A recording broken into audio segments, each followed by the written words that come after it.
అజిత్ కుమార్, దర్శకుడు అదిక్ రవిచంద్రన్ జోడీ మరోసారి గుడ్ బ్యాడ్ అగ్లీ విజయానంతరం కొత్త ప్రాజెక్టు కోసం కలుస్తున్నారు. తాత్కాలికంగా AK-64 పేరుతో ఉన్న ఈ సినిమా ప్రస్తుతం ప్రీ ప్రొడక్షన్ దశలో ఉంది. షూటింగ్ 2025 అక్టోబర్లో ప్రారంభమై 2026 సమ్మర్లో విడుదల కానుంది. గుడ్ బ్యాడ్ అగ్లీ తమిళనాడులో మంచి కమర్షియల్ హిట్ అవడంతో ఈ సినిమాపై కూడా భారీ అంచనాలు ఉన్నాయి. మొదట మైత్రి మూవీ మేకర్స్ నిర్మించాల్సిన ఈ ప్రాజెక్టు ఇప్పుడు రోమియో పిక్చర్స్ కి మారి రాహుల్ నిర్మాతగా వ్యవహరిస్తున్నారు. తాజాగా ఈ సినిమాలో తెలుగు హీరోయిన్ శ్రీలీల చేరారు. అయితే ఆమెను అజిత్ సరసన జోడీగా కాకుండా మరో కీలక పాత్రలో తీసుకున్నట్టు సమాచారం. అజిత్ సరసన హీరోయిన్ గా శ్రీనిధి శెట్టితో చర్చలు జరుగుతున్నాయని talk.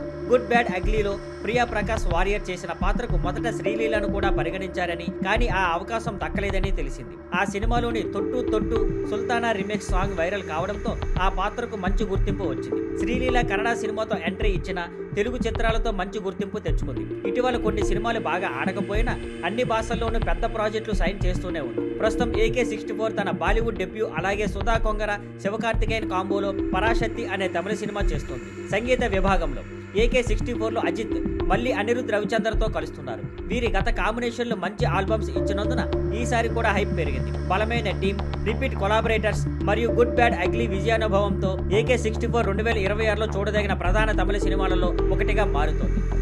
Thank you for watching. Please like, share and subscribe.